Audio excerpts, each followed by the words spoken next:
மல்லி. இங்கே ராஜேஸ்வரி விஜய் அழைச்சிட்டு வீட்டுக்கு போகிறாங்க. வீட்டுக்கு போயிட்டு விஜய்க்கு ஆராத்த எடுக்கிறாங்க. விஜய், உன்னை பிடிச்ச சனி எல்லாமே இன்னையோட தொலைஞ்சு போட்டோண்டா. நீ இதுக்கப்புறம் உனக்கு எல்லாமே நல்லதாண்டா நடக்கும். எனக்கு தெரிஞ்ச வரைக்கும் விஜய், நீ பிஸ்னஸில் இந்த சின்ன வயசில் தனியாக நின்று இவ்வளோ பெருசாக வளர்ந்துருக்கலடா. அதை பிடிக்காத ஒரு சில தொழிலதிபர்கள் தாண்டா இப்படி உன் மேலே தேவைலாம் பழி போட்டு உன்னை இப்படி கஷ்டப்படுத்திருக்காங்க. அது மட்டும் இல்லை விஜய், நான் கேள்விப்பட்ட வரைக்கும் நம்ம வீட்டில் நம்ம கூட இருக்கிற யாரோ ஒருத்தவங்க அவங்களுக்கு விலை போயிருக்காங்க. அவங்க மூலியமாக தான் உன்னை இந்த அளவுக்கு அட்டாக் பண்ணியிருக்காங்க விஜய். எனக்கா சொல்கிற? ஆமாம் விஜய், இந்த பிஸ்னஸை நான் கையில் எடுத்து நடத்த ஆரம்பித்ததுக்கப்புறம் எனக்கு கிடைச்ச தகவல் இது தாண்டா. உன்னை எல்லோரும் இதுக்கப்புறம் விஜயால் எழுந்து வரவே முடியாது, விஜய் காலி ஆகிட்டான், விஜய் சாம்ராஜ்யம் முடிஞ்சு போச்சு அப்படின்னு எல்லாருமே நினச்சிட்டாங்க. ஆனால் நீ இதுக்கப்புறம் தான் விஜய் திரும்ப ஏஞ்சிக்கணும். நீ ஏஞ்ச உடனே பிஸ்னஸில் திரும்பவும் நம்பர் 1 பிஸ்னஸ் மேனாக மாறணும் விஜய். இது இந்த அக்காவுடைய ஒரு நம்பிக்கைன்னு வச்சுக்கோங்க, இல்லை அக்காவுடைய ஆசைன்னு வச்சுக்கோ.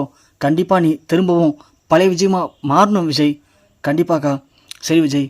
விஜய், அதோட பாவம்டா நம்ம வெண்பா குட்டி டாடா டாடான்னு சொல்லி பாவம் புள்ள ஏங்கி போயிட்டா. உனக்காக ரொம்ப ஆசையாக காத்திருக்கா. நீ சீக்கிரம் உள்ளவா விஜய் அப்படின்னு பொட்டு வச்சுட்டு ஆராத்தியை ஊத்தான்னு போகிற ராஜி டக்குனு அப்படியே மயக்க போகிற மாதிரி மயக்க போகிறாங்க. உடனே ரஞ்சி ஓடி போய், ஐயோ விஜய், ராஜிமா என்னாச்சு உங்களுக்கு? ராஜிமா ராஜிமான்னு சொல்ல, ஐயோ ரஞ்சி என்னாச்சு எனக்கு அப்படின்னு ராஜி ஒரு நடிப்பை போடுறாங்க.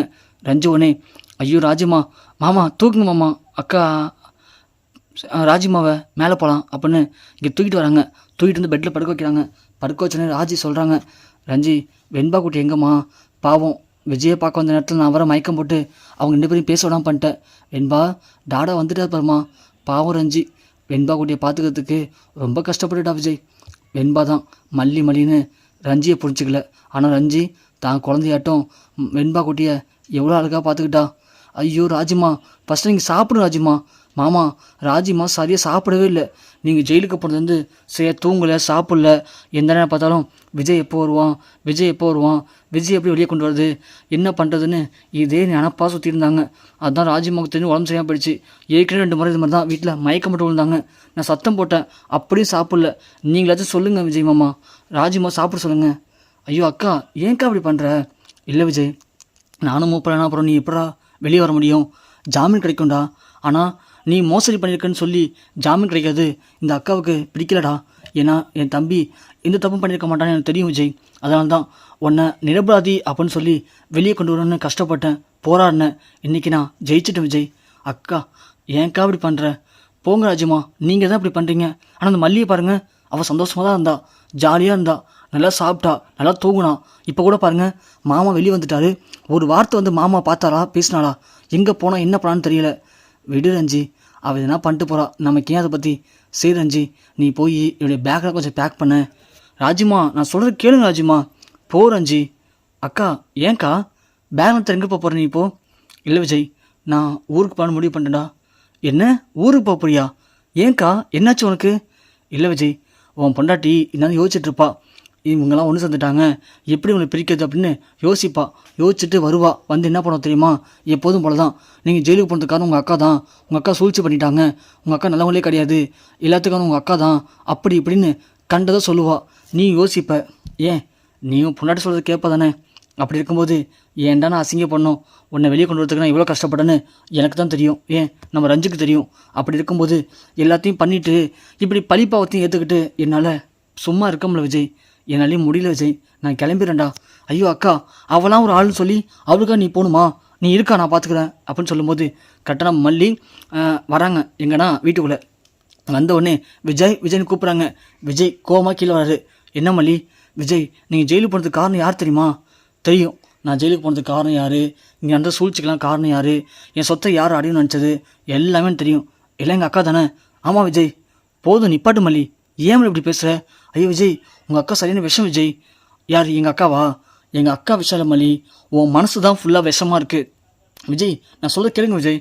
போதும் நிப்பாட்டு மல்லி, எனக்கு தெரியும் நீ வந்தோடனே இப்படி தான் பேசணும்னு சொல்லிட்டு. ஏன் மல்லி இப்படி அவங்கள பார்த்தாலே உனக்கு அவ்வளோ ஆத்திரம் வருது? சொல்லு பார்க்கலாம். அவங்க அப்படி உனக்கு என்ன பண்ணாங்க? நீ சாப்பாட்டை விஷம் வச்சாலும் என்ன? ஏன் இப்படி பண்ணுற? போதும் மல்லி, நீ சொல்லி சொல்லி நான் கேட்டு கேட்டு அழுத்து போச்சு. எங்கள் அக்கா யாருன்னு எனக்கு தெரியும். எங்கள் அக்கா பற்றி இதுக்கப்புறம் ஒரு வார்த்தை பேசுகிறேன்னா நல்லா இருக்கா சொல்லிட்டேன். விஜய், இன்னும் வச்சு இப்படி பேசுகிறீங்க, போதும் நிப்பாட்டு மல்லி அப்படின்னு சொல்ல மல்லி ஒன்று, சரி விஜய், இப்போ என்ன, நான் உங்கள் அக்கா பற்றி பேச உங்களுக்கு கோவம் வரும் அவ்வளோதானே? ஆமாம் மல்லி, நீ இனிமேல் வீட்டில் இருக்க தேவையில்ல, நீ வீட்டை விட்டு கிளம்ப முதல்ல. ஓ அந்தளவுக்கு வந்துட்டீங்களா விஜய்? ஆமாம் மல்லி. சரி விஜய், நான் வீட்டை விட்டு போயிடுறேன். ஆனால் உங்களை பொறுத்த வரைக்கும் உங்கள் அக்கா நல்லவங்க நினைக்கிறீங்க அப்படி தானே? ஆமாம். சரி விஜய், நான் கிளம்புறேன். ஆனால் இந்த வீடியோ மட்டும் கொஞ்சம் பாருங்களேன் அப்படின்னு சொல்ல, என்ன வீடியோ? நான் எதையும் பார்க்க தயாராக இல்லை. இல்லை விஜய், இந்த வீடியோ மட்டும் வாட்டி பாருங்கள், அதுக்கப்புறம் நான் போயிட்டே இருக்கேன் அப்படின்னு மல்லி சொல்ல, இங்கே நம்ம மல்லி கோர்ட்லேருந்து விஜய் வந்ததுக்கப்புறமா நேராக கிளம்பி அன்னபொண்ணியை பார்க்க ஹாஸ்பிட்டல் போயிருப்பாங்க. அந்த ஹாஸ்பிட்டலில் அன்னபொண்ணி என்கிட்ட பென்ட்ரைவை நம்ம ராஜி பண்ணிட்டு போயிட்டா. ஆனால் என் ஃபோனில் அந்த வீடியோ அப்படியே இருக்குது, இந்த வீடியோவை கண்டி காட்டு மல்லி, அப்போ தான் விஜய் தம்பி நம்புவான்னு சொல்லி அன்னபொண்ணி வீடியோ கொடுத்துருக்காங்க. அதை எடுத்து தான் மல்லி இங்கே விஜயை பார்க்க வந்திருக்காங்க. அந்த வீடியோவை விஜய்கிட்ட போட்டு காட்டுறாங்க. மல்லி பார்த்ததும் விஜய் செம்ம ஷாக்காக வராரு.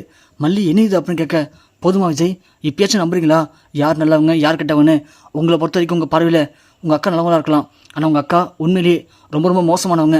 எல்லா சூழ்ச்சிக்கான உங்கள் அக்கா தான். ஆனால் நான் எந்த தப்பும் பண்ணவே இல்லை. எந்த தப்பும் பண்ணாமல் நான் வீட்டோட வெளியே போகணுமா?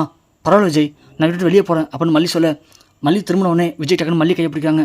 மல்லி என்னை மன்னிச்சிரு மல்லி, எங்கள் அக்காவை நான் எங்கள் அம்மாவை நினச்சேன். அப்படி இருக்கும்போது எங்கள் அம்மாவை நான் அப்படி சந்தேகப்பட முடியும்? அதனால தான் கோவப்பட்டேன். நீ சொல்கிறது நம்பலை, அதுக்காக என்ன தப்பாக நினச்சது மல்லி. நான் எங்கள் அக்காவை இந்த அளவுக்கு நம்பினது எவ்வளோ பேர் முட்டாள்தனம் அப்படிங்கிறத நான் இப்போ புரிஞ்சுக்கிட்டேன். உன்னை நம்பாததும் எவ்வளோ பேர் முட்டாள்தனங்கிறத நான் புரிஞ்சுக்கிட்டேன். என்னை மன்னிச்சிரு மல்லி அப்படின்னு விஜய் மல்லிக்கிட்ட மன்னிப்பு கேட்குறாரு.